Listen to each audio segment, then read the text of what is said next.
Hey, welcome back. In this video, it's going to be miserable. Sorry about that.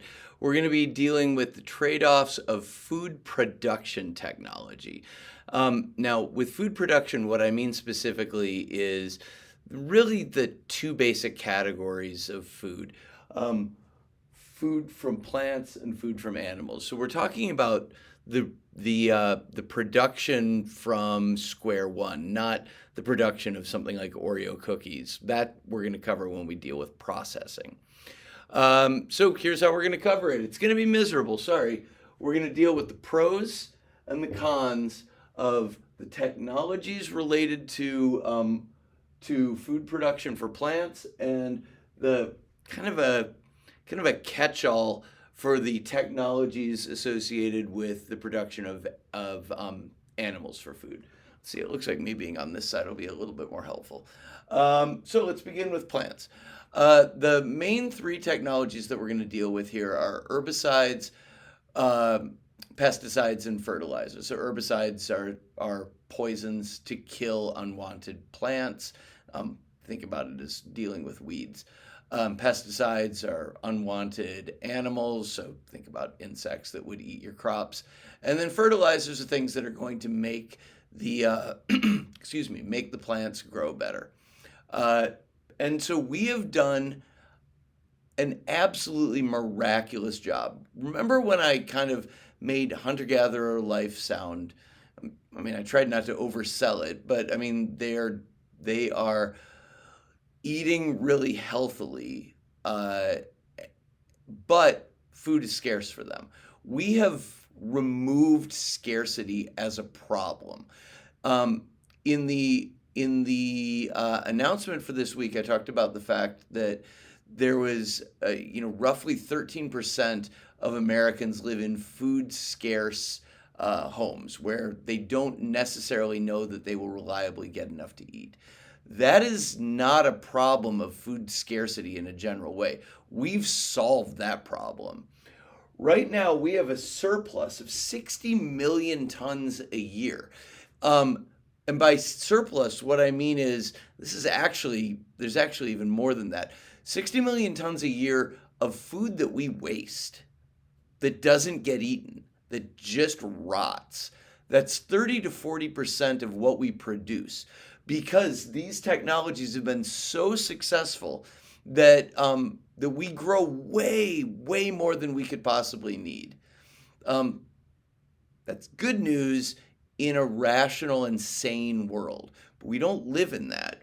What we live in is a world that, again, I don't want to blame capitalist corporations for this because capitalism does what capitalism does.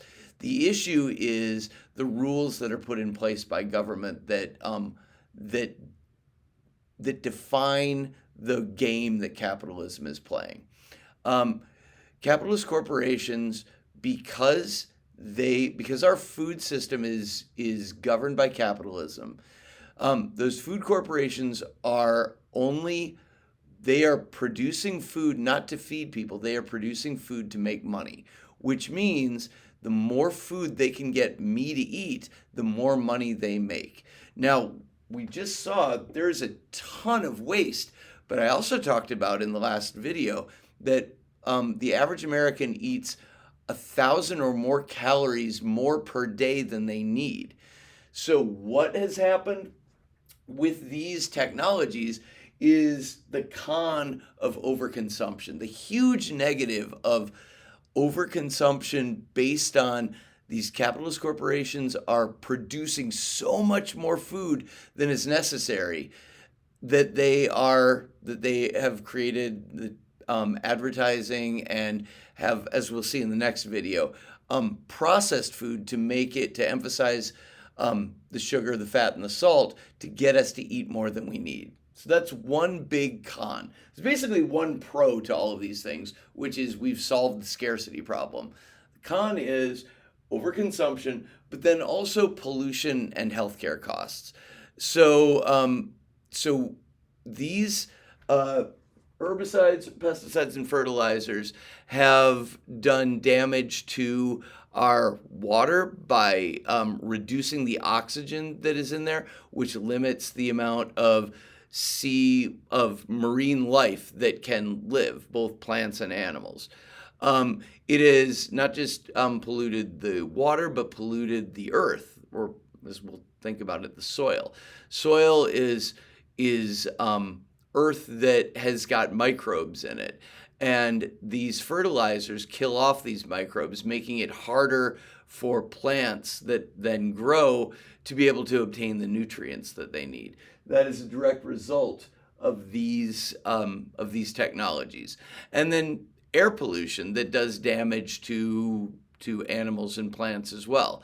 There's also related to those things damage to human DNA and increased risk of cancers, because these things in particular are poisons. That's the whole point of them. Okay, so one big pro with this, but some pretty serious cons. Depending on your perspective, this is going to be a lot worse. The main technology that we're going to talk about with regard to animals it's more of a catch-all, factory farms. So all of the industrial technology that goes into raising animals for food production. 99% of the meat that Americans consume is raised in factory farms.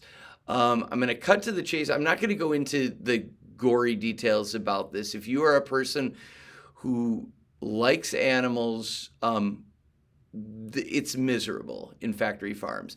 I recommend you check out the documentary Food Inc., although it's very tough to watch.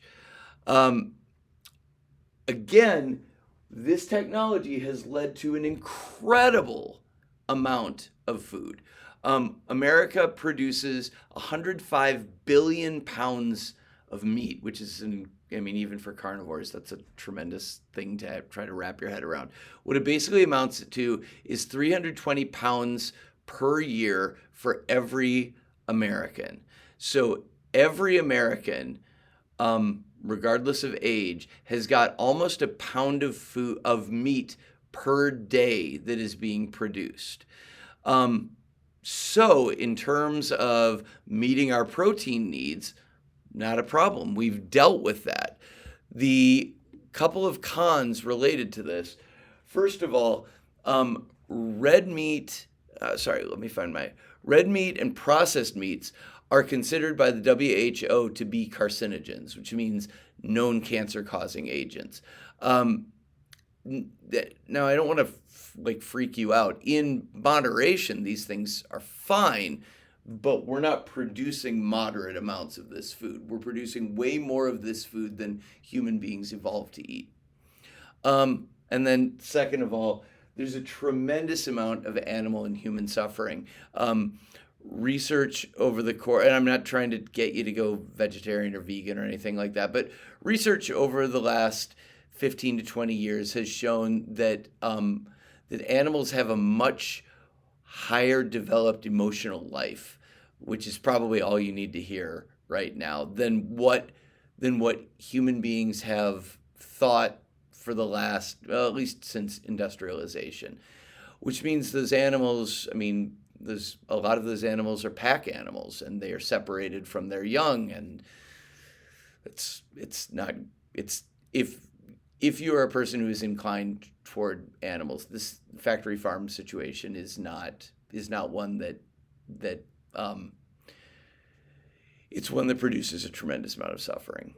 Okay, I'll leave it at that. Again, Food Inc. if you want more details about that. That's it for this lecture.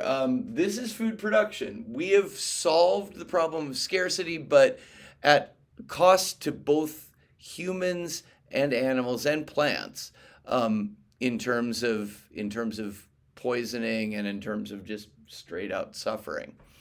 In the next video, we will deal with the food processing technologies, the technologies that are designed not just to create the sources of our food, but to combine them in ways that are particularly appealing to our evolutionary hunter-gatherer brains.